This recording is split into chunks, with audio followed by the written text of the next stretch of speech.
السلام عليكم ورحمة الله.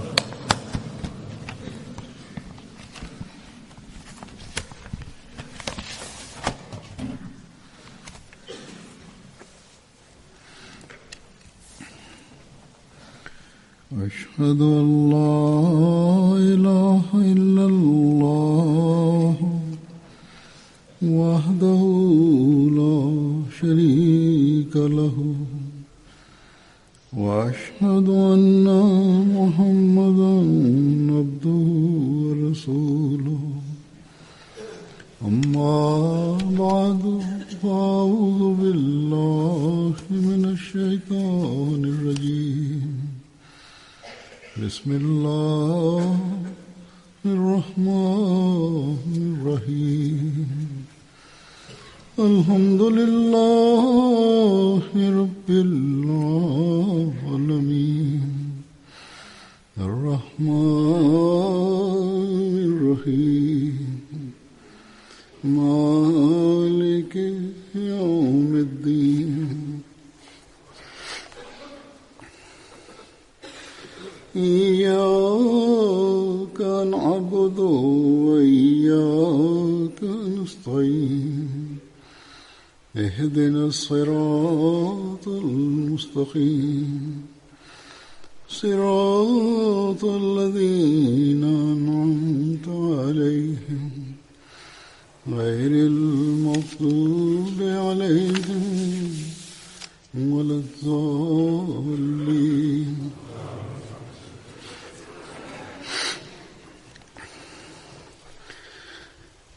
Hazrat Masih Maud алейхиссалам. Бисмиллахир рахманир рахим. Хазур говорит, Хазрат, обетованный Мессия мир ему, рассказывая о философии мольбы, изрек: когда ребенок в беспокойстве кричит и плачет, желая получить молоко, в груди его матери появляется молоко. Ребенок совершенно не понимает значения мольбы, но почему его крики вызывают появление молока у его матери?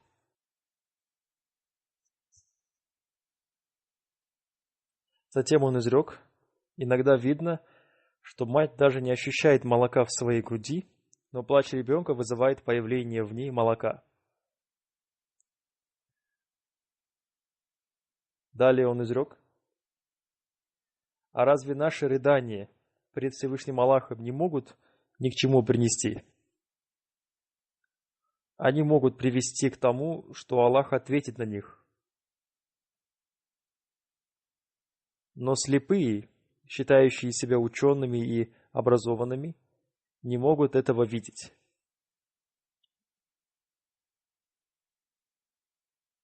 Далее он изрек: если человек, вспоминая об отношениях между ребенком и матерью, размышляет о философии мольбы, то ему будет легко понять философию мольбы.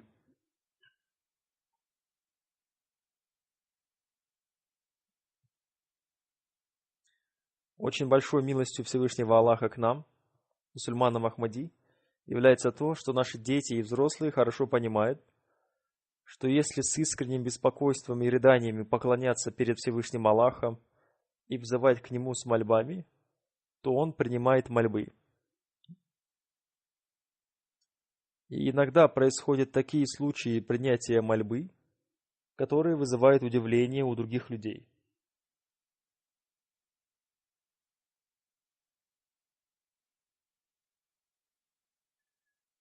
Многие пишут мне, что когда они, потеряв уже всякую надежду, стали поклоняться Всевышнему Аллаху и взывать к Нему с мольбами, то Он оказал им свою милость, которая стала причиной укрепления их веры. Я часто получаю сообщения о таких случаях из отчетов миссионеров общины. И о некоторых из них я сейчас расскажу.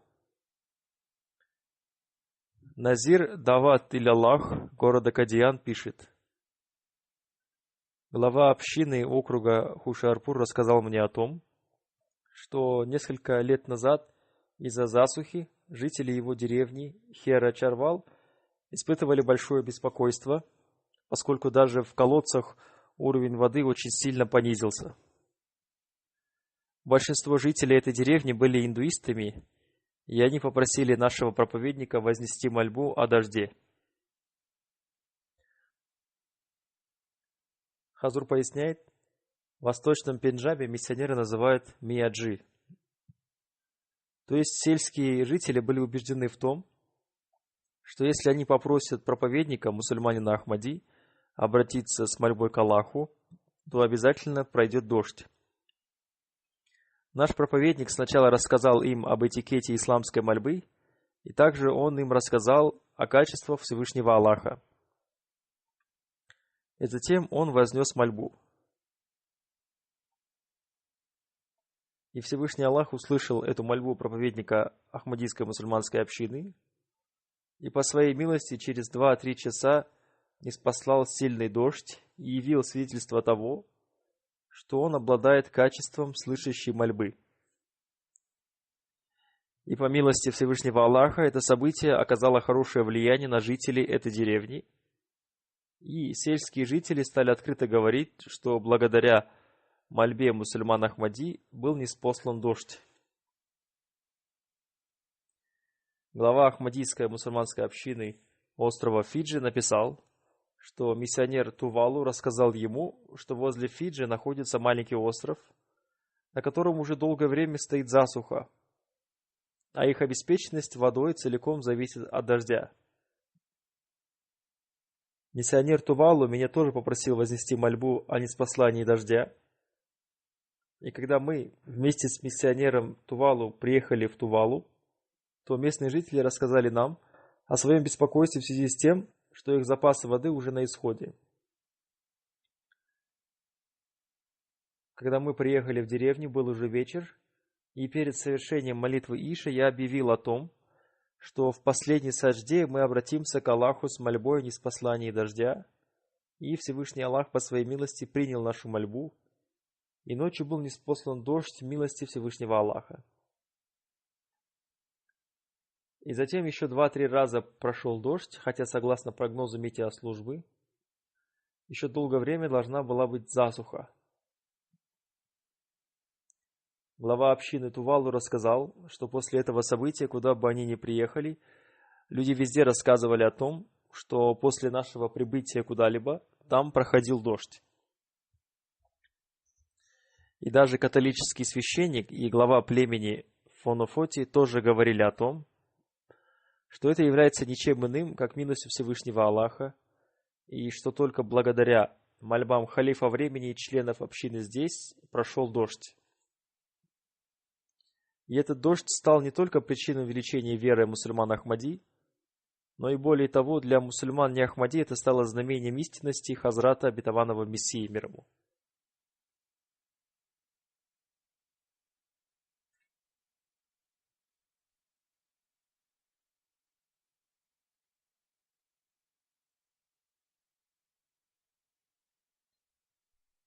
В некоторых местах ниспослание дождя становится знамением принятия мольбы и поддержки Всевышнего Аллаха.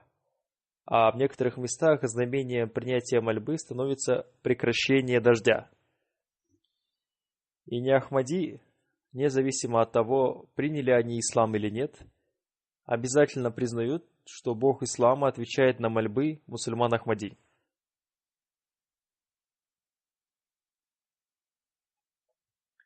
Господин Абдулла, проповедник общины Гвинея-Бисау в Африке, пишет: однажды с целью проповедования мы приехали в деревню Стингчан-Кангсай, и, собрав людей, мы стали доносить до них благую весть ахмадийской мусульманской общины.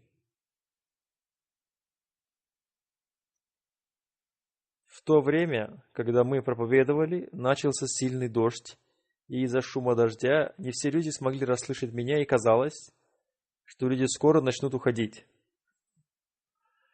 И тогда я обратился к Аллаху с мольбой: «О Аллах, это дождь от Тебя, и весть, которую я принес, тоже от Тебя. Но из-за дождя эти люди не могут услышать эту благую весть, и они собираются разойтись». И как только я вознес эту мольбу, Всевышний Аллах сразу остановил этот дождь. После этого я проповедовал там 150 людям. И в результате проповедования, альхамдулиллах, все они обрели возможность принести обет верности.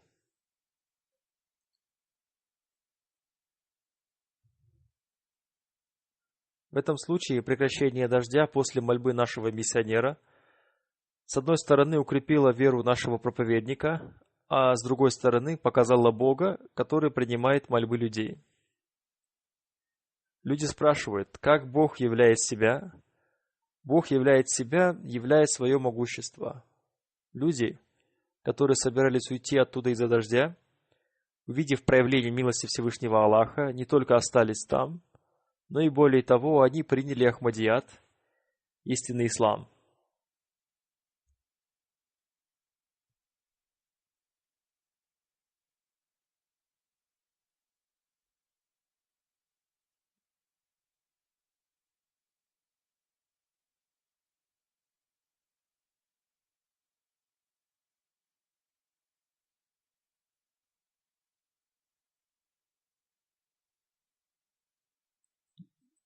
Господин Хафиз Музамиль, миссионер общины Банду-Наду, рассказал, что он отправился в деревню вместе с местным миссионером и 2 молодыми людьми.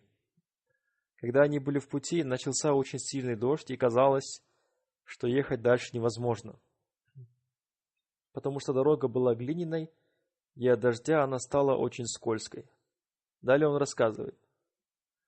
И поэтому мы остановились в одном месте и вознесли мольбу: «О Аллах, мы едем с целью передать сообщение Твоей миссии. Прояви свою милость, чтобы все препятствия на нашем пути удалились». И поскольку людям было заранее сообщено о нашем приезде, поэтому они там собрались. Всевышний Аллах сразу ответил на нашу мольбу, и дождь прекратился. Хотя нам казалось, что дождь продолжится до вечера, и нас это очень сильно беспокоило. Но Всевышний Аллах оказал нам свою милость, и согласно своему плану, мы вовремя приехали в эту деревню и провели программу проповедования и воспитания. Господин Вахаб Таеб, миссионер общины, также рассказал о случае прекращения дождя благодаря мольбе. Он написал: «Наша община в квартале Захол купила участок земли для строительства мечети. И для того, чтобы посеять семена мира, мы организовали собрание. И мы пригласили туда также гостей не Ахмади. Но согласно прогнозу в тот день должен был пройти дождь, а собрание проводилось на открытом месте, и в этой связи мы сильно беспокоились». Хазур говорит: «И мне он тоже написал письмо, чтобы я молился о том, чтобы все прошло нормально».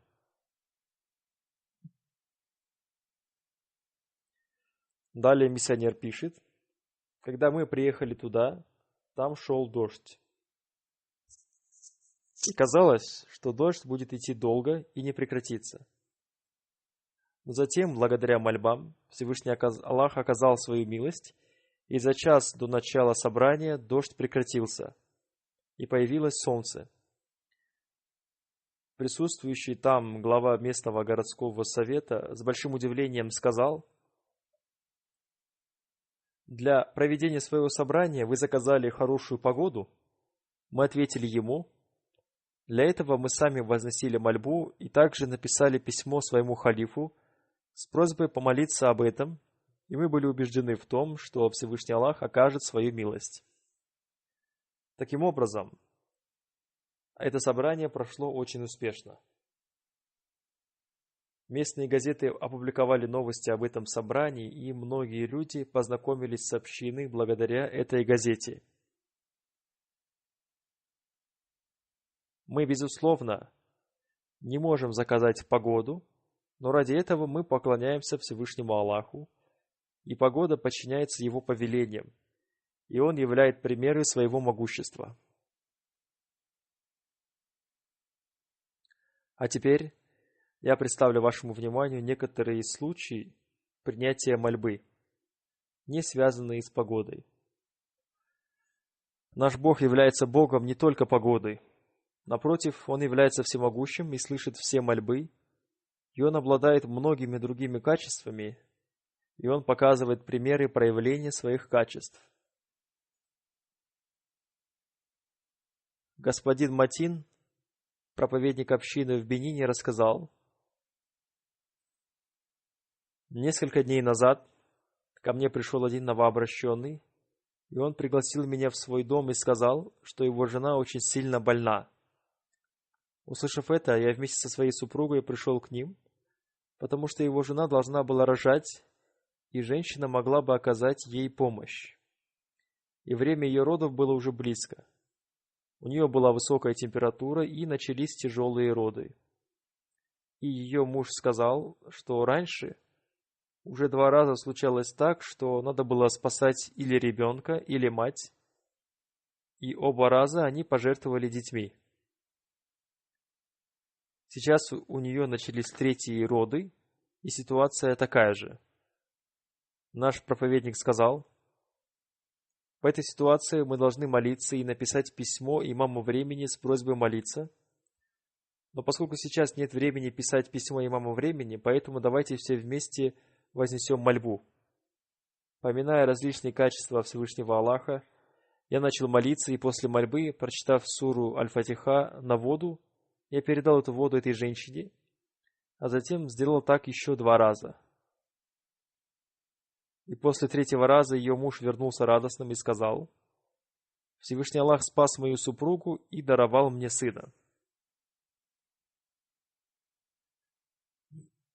По милости Всевышнего Аллаха, вера этого новообращенного в сущность Всевышнего Бога увеличилась, и также увеличилась его вера в силу мольбы. Начиная с того времени, он стал регулярно возносить мольбы с рыданиями и искренностью.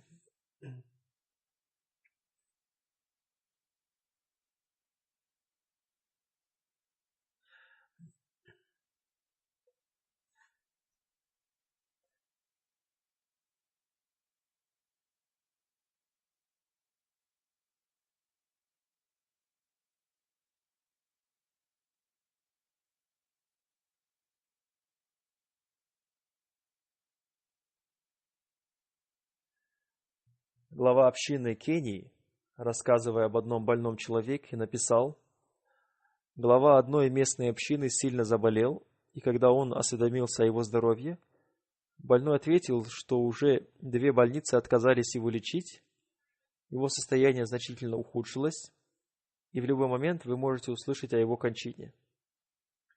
Цвет его кожи изменился, и его тело стало слабым и холодным. А глава общины успокоил его и сказал: мы будем молиться за вас, берегите силы и сами тоже молитесь. И мне они тоже отправили письмо с просьбой молиться за него, сказал Хузур. Далее он написал: через неделю, когда я снова пришел в эту общину, чтобы провести пятничную молитву, я увидел, что его состояние улучшилось, и через несколько дней миссионер общины получил письмо от Хузура о том, что Всевышний Аллах, иншаллах, исцелит его. Миссионер общины написал: после этого его здоровье стало постоянно улучшаться, и спустя некоторое время он полностью выздоровел и стал выполнять свои обязанности. Хазур сказал: благодаря мольбам ему была дарована новая жизнь, и это увеличило его веру.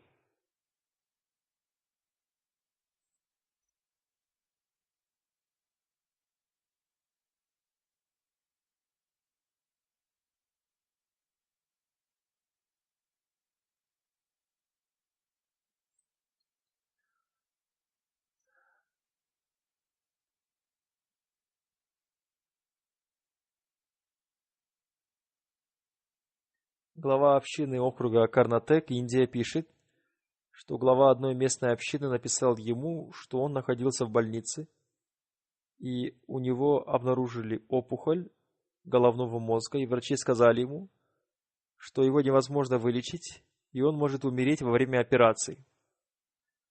Они сразу написали мне письмо с просьбой молиться за него, и спустя некоторое время они получили ответ, что Всевышний Аллах исцелит его. Глава общины округа написал: через месяц врачи снова осмотрели его, и они были очень удивлены тем, что у него не осталось никакого признака опухоли головного мозга. Это было лишь милостью Всевышнего Аллаха, которую он оказал в результате молитв. И благодаря этому господин Хусейн полностью выздоровел. Господин Хафиз Ихсан Искандер, миссионер общины в Бельгии, тоже написал о том, что один мусульманин Ахмади, господин Дауд, заболел и находился в больнице. У него отказали почки, печень и легкие. В больнице у него произошел инфаркт, и он подключен к аппарату искусственного вентиляции легких. Врачи отказались его лечить, и даже его семья попросила общину оказать помощь в проведении похорон. Господин Хафиз Ихсан Искандер написал Хазуру письмо с просьбой молиться, и он также попросил молиться за него всех членов общины. И на следующий день делегация от общины, которая состояла из главы организации Ансаруллах, секретаря по проповедованию и господина миссионера общины, приехали в больницу навестить его. Врачи им сказали: произошло чудо. То лекарство, которое раньше отказывался принимать его организм, сейчас стало помогать ему, и его состояние, по милости Всевышнего Аллаха, стало лучше, чем раньше. Они сказали врачу, что это чудо произошло благодаря мольбе, и в результате Всевышний Аллах даровал ему новую жизнь. Я выбрал еще несколько случаев принятия мольбы Всевышним Аллахом, которые становятся причиной создания прочной связи с общиной и Ахмадийским халифатом, и увеличения веры во Всевышнего Аллаха, и они показывают истинность общины. Господин Мустафа из Саудовской Аравии пишет, что он написал мне письмо с просьбой молиться за него, о том, чтобы его отправили работать в другой город, и он смог жить вместе со своей семьей. Он пишет: казалось, что это было невозможно, потому что и другие тоже хотели, чтобы их туда отправили. Я был 35-м в очереди. Но мольба совершила такое чудо, что я оказался на первом месте, и сейчас у меня появился шанс отправиться туда, где я смогу жить вместе со своей семьей. Для меня это было большим чудом. Хазур поясняет, у каждого человека есть свои обстоятельства, и обычно некоторые вещи кажутся людям очень простыми. Но тот, кто испытывает боль и страдания, понимает, что благодаря мольбам и милости Всевышнего Аллаха произошло чудо.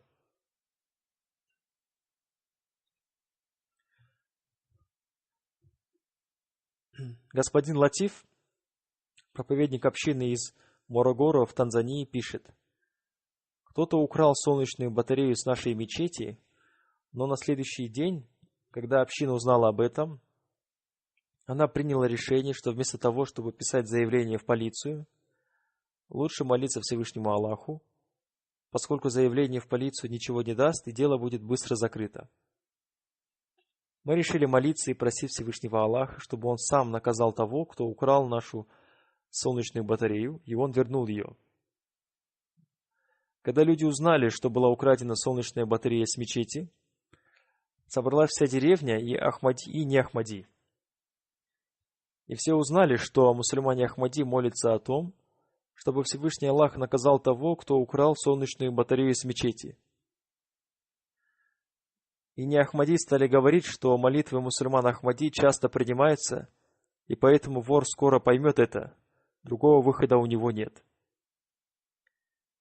И на следующий день тот, кто украл солнечную батарею, тайком оставил ее у двери главы общины, и таким образом Всевышний Аллах услышал мольбу мусульман Ахмади и убежденность мусульман Ахмади в то, что их молитвы принимаются, и они действительно являются добрыми и правдивыми людьми, еще больше укрепилась. Одним словом, из этого события стало ясно, что воры этого региона обладают страхом пред Всевышним Аллахом, и они испугались Божьего наказания, в то время как сердца мул Пакистана полностью лишены страха пред Всевышним Аллахом. Они нарушают повеление Всевышнего Аллаха и создают смуту среди людей.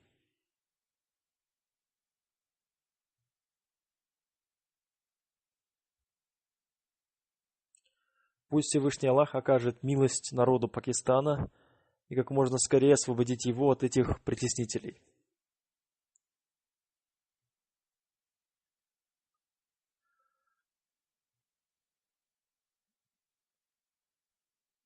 главный миссионер общины в Гвинее-Конакри, рассказал случай о том, как один искренний новообращенный юноша, господин Сулейман, выразил свое желание служить общине, посвятив этому свою жизнь.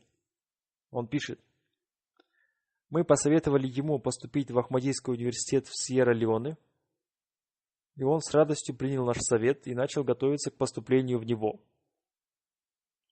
Когда мы пригласили его родителей, которые не являются мусульманами Ахмади, в центр общины, чтобы получить их согласие на это, оказалось, что они тоже были довольны этим и сказали, что они придут через 2 дня, чтобы дать ответ. Затем они обратились к своему мулле, чтобы посоветоваться с ним, но он обманул их. И они написали заявление в полицию против нас о том, что Ахмадийская община не является мусульманской общиной, а является экстремистской организацией, и они обманывают их сына и хотят сделать из него экстремиста. Услышав об этом, они очень сильно забеспокоились и написали мне письмо, чтобы я молился за них, и я им ответил: «Пусть Всевышний Аллах окажет вам свою милость и поможет вам отстоять свою позицию в суде, и вы сами тоже молитесь об этом». Далее миссионер написал: «Когда полиция начала узнавать об общине, мы познакомили ее с общиной и дали им лифлеты и книги общины. После этого начальник полиции не только закрыл это дело, но и более того он сказал: мне кажется, что ислам, который представляет Ахмадийская мусульманская община, является более правильным и мирным». И он даже попросил дать ему больше информации об общине, поскольку и у него появилось желание вступить в общину. Господин Мустансар, миссионер общины в Мали, пишет, что он объявил и попросил членов общины, чтобы в этом году на Джалсу Салана в Мали приехало больше людей.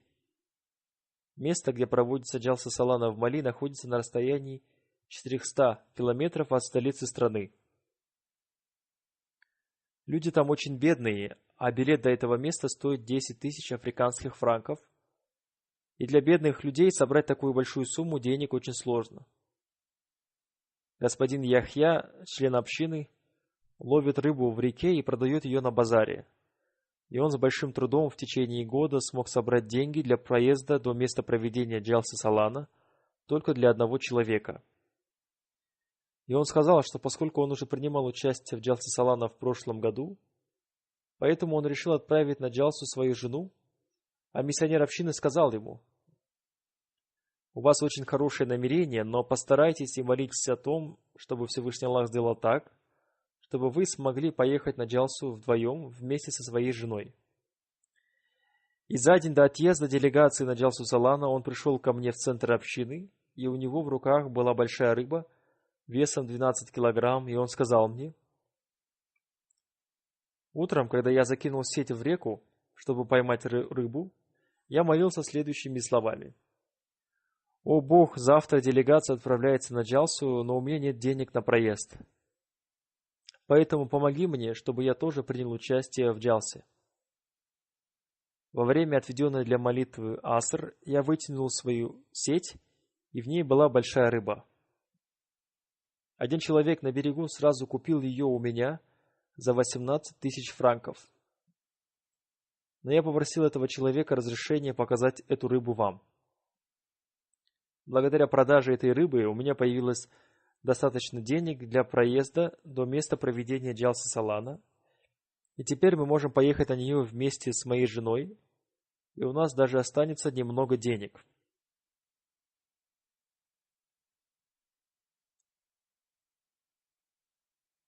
Господин Идрис Траври из Мали рассказал один случай о том, как Всевышний Аллах посредством принятия мольбы увеличивает веру мусульман Ахмади в Ахмадийский халифат. Хазур поясняет: в 2008 году этот человек тоже принимал участие в Джалсе Салана в Гане, когда я тоже приезжал в Гану для участия в юбилейной Джалсе Салана в Гане. Господин Идрис Траври рассказывает, что он занимается бизнесом по продаже кур, и он поехал на Джалсу, оставив свой бизнес. Но после его отъезда все его куры умерли, и когда тот человек, у которого он взял деньги для проезда на Джалсу, узнал о том, что он является мусульманином Ахмади, и что все его куры умерли, он стал его сильным противником. И после его возвращения из Джалсы он отправил ему сообщение, чтобы он в течение 1 недели вернул ему долг 150 тысяч африканских франков. Узнав об этом, он очень сильно забеспокоился, не зная, где ему взять столько денег и что этот противник опозорит его, и поэтому он всю ночь молился Богу. «О Бог, окажи мне помощь, потому что из-за любви к халифу времени я принял участие в Джалсе Салана. И мне приснился сон, в котором один грузовик перевернулся, и из него рассыпалось зерно, а я стал его собирать. И мне было показано место, где грузовик перевернулся. Утром я отправился в то место, которое было мне показано во сне. Грузовика там не было, но там было зерно, и я стал его собирать, и неожиданно я нашел черный пакет, в котором оказалось 180 тысяч африканских франков. Я спросил относительно этого у местных жителей, и они сказали мне, что ночью тут стоял один грузовик, и он отправился в сторону Сенегала. Я сказал людям, что я нашел здесь деньги, и тот, кто даст мне описание относительно них, сможет получить их. Затем ко мне домой пришел человек, который дал мне деньги в долг, и очень плохо отнесся ко мне.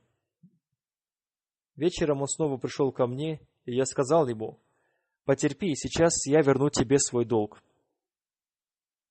И таким образом я вернул ему его деньги, и уже прошло несколько лет, но никто так и не пришел ко мне, чтобы забрать свои деньги, и даже никто не спрашивал у меня об этом.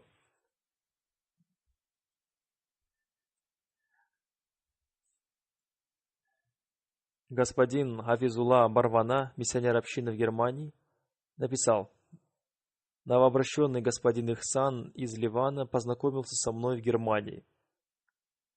И во время встречи он рассказал мне о своих проблемах относительно получения им статуса беженца, потому что полиция сообщила ему, что он в любой момент может быть депортирован. Но Всевышний Аллах явил большое чудо, которое увеличило веру этого человека. Несмотря на то, что полиция решила, что он не получит статус беженца и будет отправлен обратно, но по милости Всевышнего Аллаха он получил право на временное проживание в Германии на 3 года.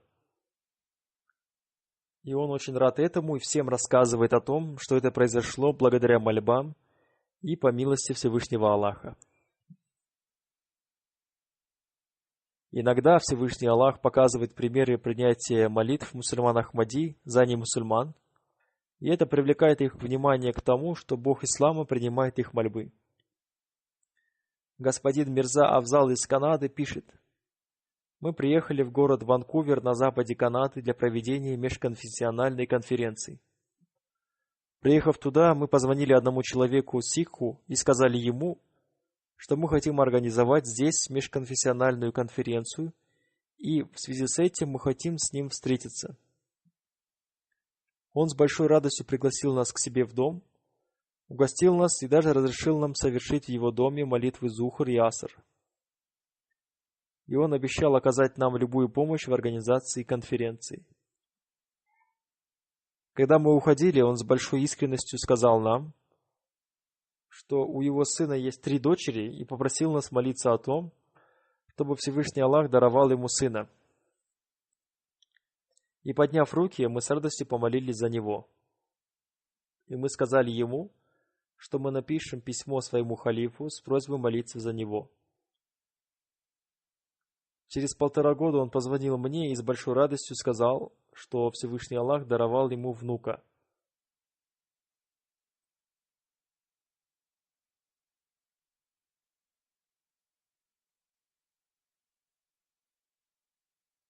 Я рассказал вам о некоторых случаях принятия мольбы Всевышним Аллахом. Хазрат обетованный Мессия мир ему изрек: в законе могущества существуют примеры принятия мольбы. В начале проповеди я привел пример того, как в груди матери появляется молоко, когда ее ребенок плачет. Это тоже является проявлением закона могущества. Затем Хазрат Обетованный Мессия мир ему изрекает: согласно этому закону, в каждый период времени Всевышний Аллах ниспосылает живые примеры. Если вы хотите стать живыми примерами принятия мольбы, то вам необходимо выполнить некоторые условия. Некоторые люди говорят, что их молитва не принимается. Хазрат Обетованный Мессия мир ему далее изрекает: первое условие для принятия мольбы состоит в том, чтобы человек совершил добрые деяния и создал в себе доверие к Аллаху, полностью положившись на Него. Тот, кто не улучшает свою веру и не совершает добрых деяний, и при этом обращается с мольбой, тем самым испытывает Всевышнего Бога. Поэтому необходимо укрепить свою веру и совершать практические деяния согласно повелениям Всевышнего Аллаха. Не должно быть такого, чтобы мы не обращали внимания на пятикратные молитвы, предписанные нам согласно повелениям Всевышнего Аллаха, и не выполняли своих обязанностей по отношению к людям, и вспоминали Всевышнего Аллаха только тогда, когда мы находимся в затруднительном положении, и только тогда начинали выполнять свои обязанности по отношению к людям. Поэтому необходимо улучшать свои практические деяния и совершать добрые практические деяния. Это означает выполнять свои обязанности по отношению ко Всевышнему Аллаху и также свои обязанности по отношению к Его творениям. И когда мы поступаем так, то в результате этого Всевышний Аллах слышит наши мольбы. Пусть Всевышний Аллах дарует нам возможность жить согласно Его повелениям и дарует нам возможность выполнять свои обязанности поклонения Ему и обращения к Нему с мольбами.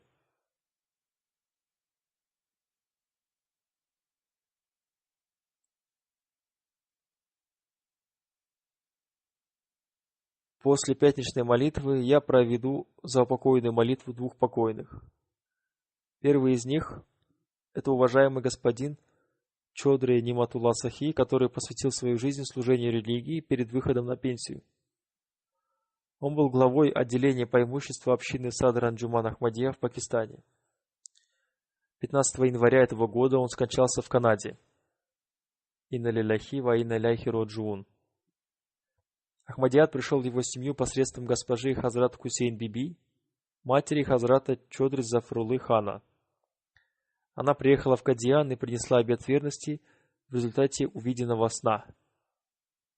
Хазрат Гулам Ахмад, младший брат Хазрата Насрулы Хана, муж госпожи Хусейн Биби, тоже принес обет верности на благословенной руке Хазрата Обетованного Мессии мир ему. Он был дедушкой Хазрата Чодри Ниматуллы Сахиба. Чодри Ниматулла Сахиб имел возможность служить общине на разных должностях. Он был главой общины округа Хайдарабад. Он был главой организации Ансаруллах округа Хайдарабад. Он был главой Худам аль-Ахмадия округа Хайдарабад. С детства он регулярно совершал молитву Тахаджуд, и он старался совершать ее до последнего своего вздоха. Он регулярно совершал коллективную молитву, какой бы ни была погода, и в холод, и в зной. Он всегда старался приходить в мечеть для совершения коллективной молитвы. Он сильно верил в мольбу и имел тесную связь с Ахмадийским халифатом. Он считал очень важным делом принимать участие в Джалсе Салана. Однажды, будущий Хазрат четвертый халиф Обетованного Мессии, да будет милостив к нему Аллах, перед тем, как он обрел статус халифа, поехал в Хайдарабад, и в пути он ненадолго остановился в доме Чодри Ниматуллы Сахиба. В это время господина Чодри Ниматуллы не было дома, и Хазрат, будущий четвертый халиф Обетованного Мессии, сказал ему через его супругу, чтобы он посвятил свою жизнь служению религии. Поэтому господин Чодри Ниматулла отправил ему письмо, в котором он написал, что он посвящает свою жизнь служению религии. Он всегда старался приходить в свой офис раньше всех коллег. Он был очень терпеливым и благодарным человеком.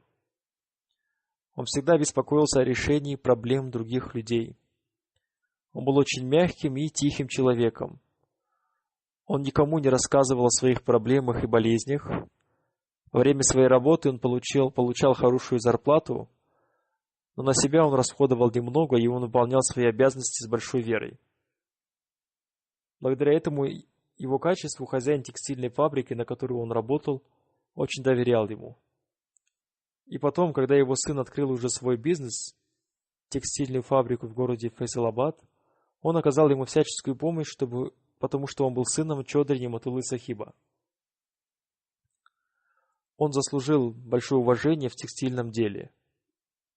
Господин Чодри Ниматулла всегда назидал своих детей писать письма халифу времени. Он оставил 2 дочерей и 3 сыновей, и, по милости Всевышнего Аллаха, он был муси. Его отец, господин Анаятулла, был двоюродным братом господина Чодри Зафаруллы хана.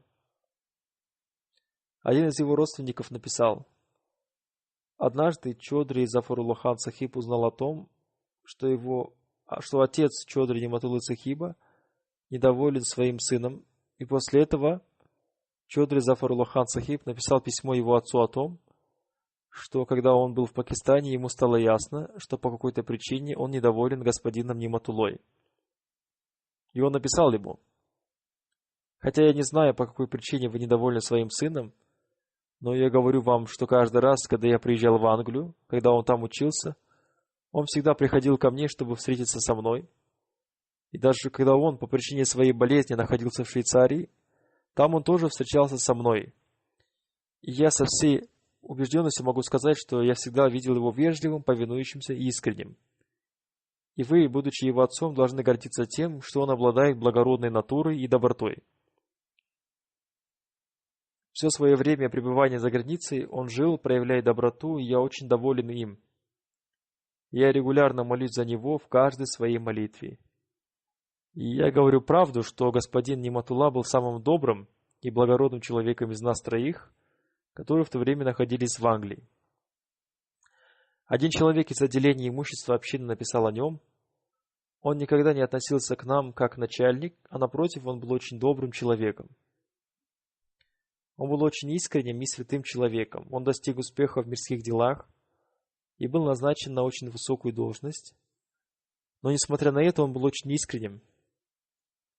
Он с большим уважением относился к своим начальникам, даже если они были младше его. Затем он написал, и правильно написал, что после посвящения своей жизни служению религии он забыл о своей сущности. В нем не было ни капли эгоизма. Когда бы я ни приходил к нему в офис, я всегда находил его поминающим Всевышнего Аллаха. Затем он пишет: там, где дело относилось к системе общины, всякие отношения и родство он оставлял в стороне, хотя в своей жизни он проявлял большую заботу относительно родственных связей. Однажды в Рабве какой-то человек захватил участок земли общины и начал говорить людям, что он является родственником Чодри Ниматуллы Сахиба. И когда Чодри Ниматулла Сахиб узнал об этом, он очень строго отнесся к этому человеку. Настолько строго, как он никому не относился до этого. Затем он написал: Чодри Ниматулла Сахиб однажды мне сказал: за всю свою жизнь я ни разу не сердился на свою супругу. В его глазах появлялся особый блеск, когда он говорил об Ахмадийском халифате. Однажды его сын сватался к одной девушке, и когда Чодри Ниматулла Сахиб случайно узнал, что Хазрату 4-му халифу обетованного Мессии, да будет милостив к нему Аллах, не нравится это родство, он позвал своего сына и сказал ему: я не заставляю тебя прекратить это сватовство, но поскольку Хазрату 4-му халифу не нравится это, поэтому я не буду принимать в этом участие. Услышав об этом, его сын отказался от этой идеи. Пусть Всевышний Аллах дарует покойному высокие степени в раю, и пусть Он дарует возможность его детям продолжить его добрые деяния.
Имя второго покойного – Зафаруллах хан Буттар из Скирту в округе Шейхупура. Он умер 9 января этого года. Инна лилляхи, ва инна иляйхи раджиун. Он был мусульманином Ахмади с рождения. Его отец, господин Чодри Аллах Детах, принял Ахмадият в 1928 году. Он обрел возможность служить общине в качестве главы общины в своей деревне Кирту в округе Шейхупура. Он регулярно совершал молитву Таджуд, регулярно совершал пятикратные молитвы, регулярно слушал пятничные проповеди и платил свои взносы. Он был очень простым человеком, но он воспитывал своих детей очень внимательно. Он оставил 3 дочерей и 3 сыновей. Один из его сыновей по имени Саджид Махмуд Буттар является миссионером общины. В настоящее время он служит общине в качестве преподавателя в Ахмадийском исламском университете в Гаде.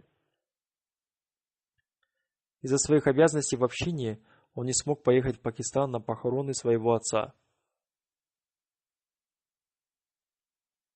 Пусть Всевышний Аллах дарует ему терпение и мужество. Он написал: «Наши родители всегда уделяли особое внимание нашему воспитанию. Он всегда брал меня с собой в мечеть, и какой бы гость ни приходил к нам в дом, он с большой радостью знакомил гостя со мной и говорил: этого сына я посвятил служению религии, и я должен отправить его учиться в Ахмадийский исламский университет». Его слова оказали на меня такое сильное влияние, что мое сердце никогда не думало ни о каком другом образовании, и я всегда думал о том, что должен поступить только в Ахмадийский исламский университет. Пусть Всевышний Аллах продолжит его добрые дела в его потомках, и пусть он дарует возможность его сыну проявить уважение к эмоциям и чувствам своих родителей и достойно выполнить свою обязанность посвящения жизни служению религии. Пусть Всевышний Аллах увеличит степени покойного в раю и отнесется к нему с прощением и милостью.